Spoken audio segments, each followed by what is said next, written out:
Russia, and she's going to contribute the Russian point of view to the struggle of Middle East and for the multipolar world.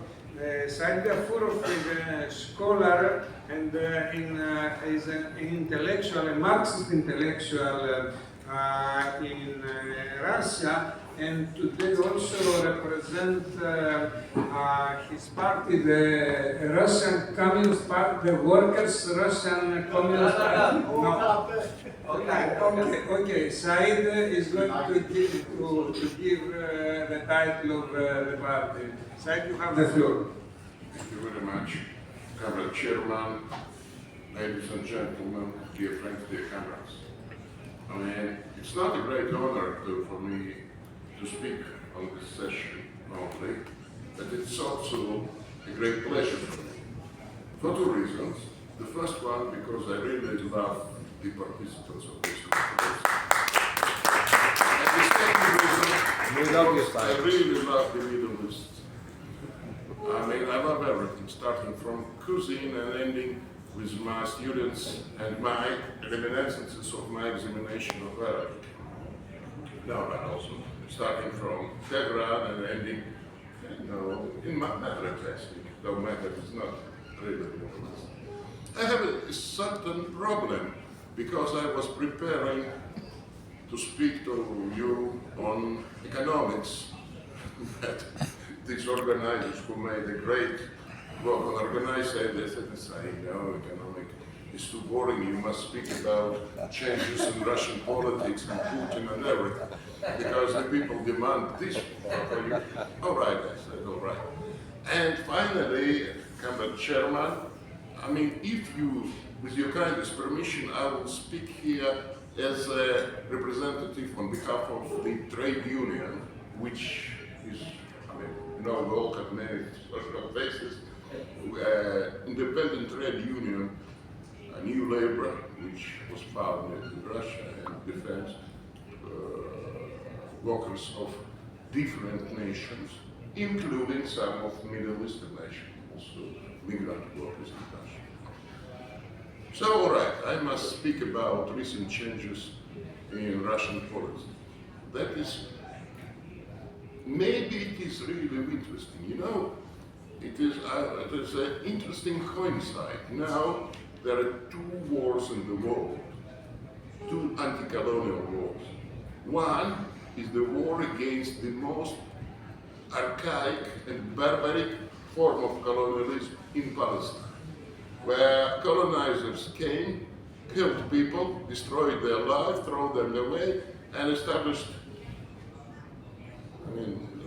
the state of racism, where two babies, newborn, lying, and they have different rights because one had proper father and mother, and the other one is an Arab. That is the most archaic and really barbaric form of colonialism. But in the Ukraine, there is vice versa. It is a very modern way of neo-colonialism.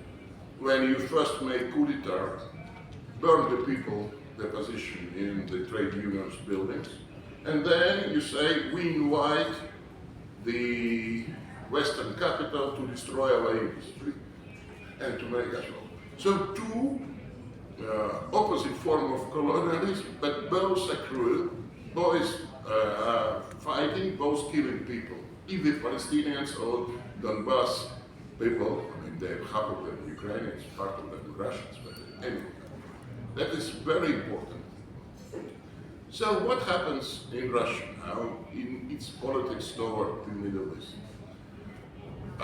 It is really, there are many, first of all, it is really developing. Again, it's difficult for me to speak because there is a great progress in Russian-Iranian relations, really great.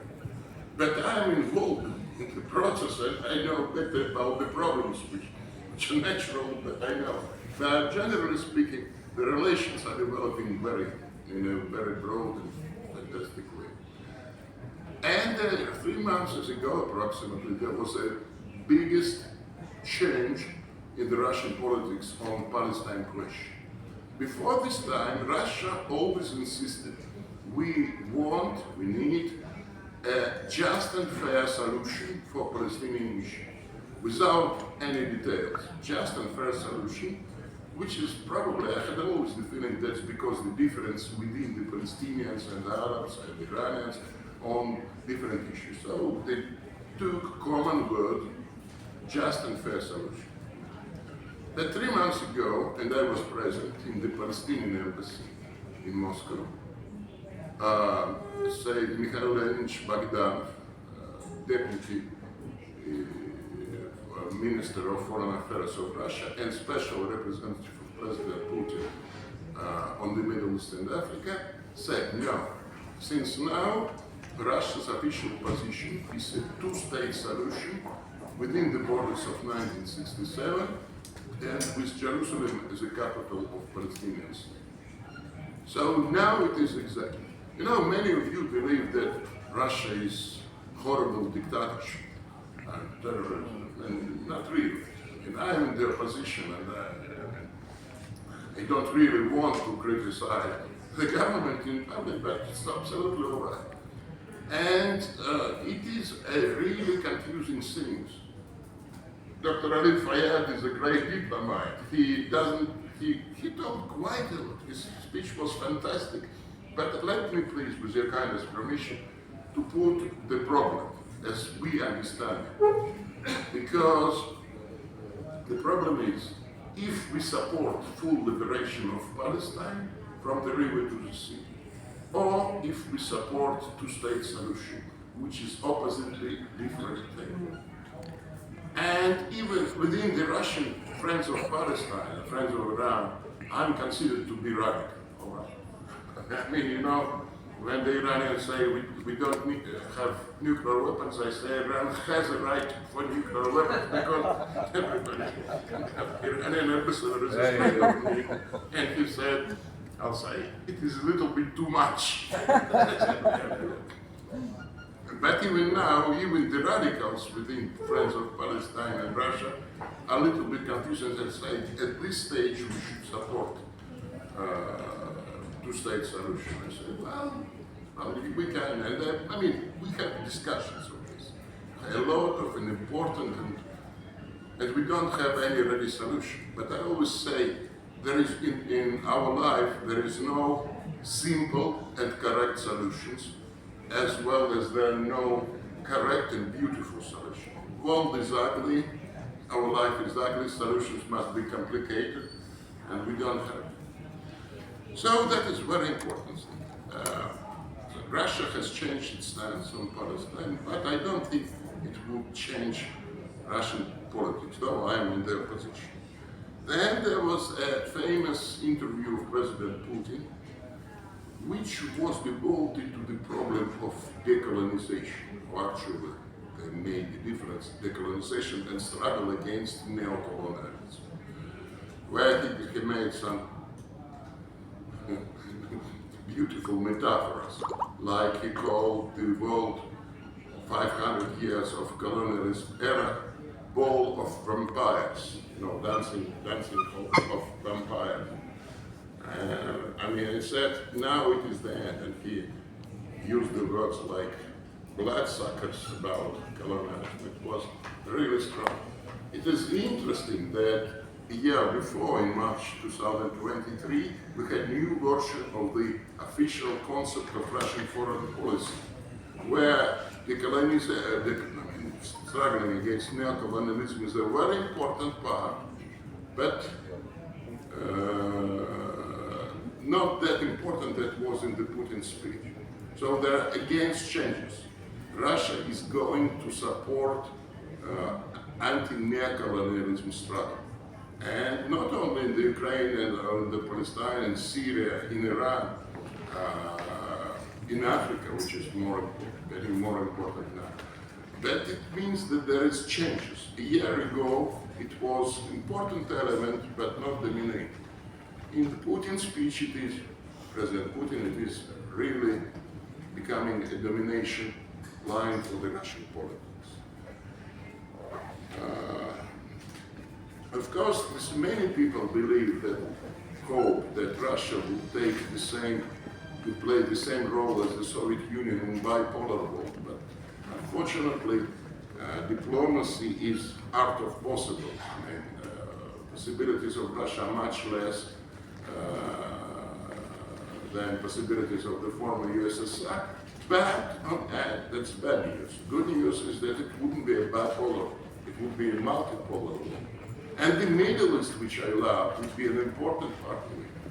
And there would be, Iran is an extremely important element of this new multipolar world, one of the poles of the world. But I also think that Arab countries would be very important fact. That is, well, whatever the Americans say, it's not the end of history. The struggle continues. The world will be unfair until we prevent it being unfair. That is very important. So that is the basic changes in Russian foreign politics for Middle East. And if you permit me, I also would say just a few words about what I intended to speak before on economics. Just very few words. I'm sorry, Comrade Chairman. 2 minutes. All right. I want to say that if you look intensively, you will see, United Nations do not have that reputation of cannibals like the IMF or the World Bank, but still they are the voice of the cannibals. And, they had the United Nations Fund on population. And they, right now in this process, they're preparing this year annual report on population. And I'm sure that it would be different from the previous one. Because they say now that since 2050, world population would decrease. So enough. We have no expansion. We have no any of these Malthusian problems. And they already started to speak about competitions between developed countries for migrant flows. So we entering the new stage. The Arab countries, Iran, until now have a high population growth. Now it is ending. And the world would try, they speak about the interstate competition for migrant flows.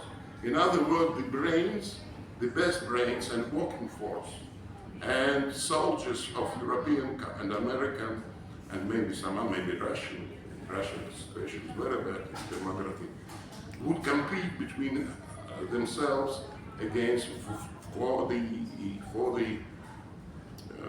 migrants, for workers. And don't forget that education almost the same all over the world, in the rich countries and the poor countries. Because the textbooks, I read Arabic textbooks from physics, almost the same which we have, on chemistry, on everything, on geography, almost the same. So if you take the best students in the Arab countries and attract them to the West, they get exactly the same level of education. They can replace, and they are much cheaper. So let us say Egypt would pay for their education, and America or Germany would get the benefits. All right.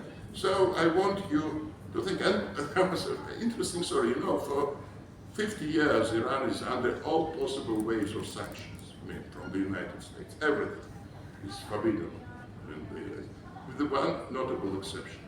They never stopped giving education visas to the best Iranian students, and they never stopped scholarship to them.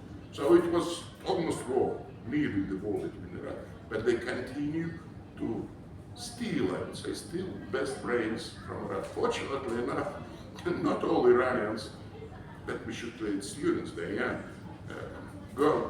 prepare to sell their country. Iran is wonderful. I love it. And go to the United States. But still it is brave. I show that they are ready for competition. And in addition to all this form of neo-colonial exploitations, we have a new form, which is competition for migrants. And that is a new danger. Thank you very much. Thank you.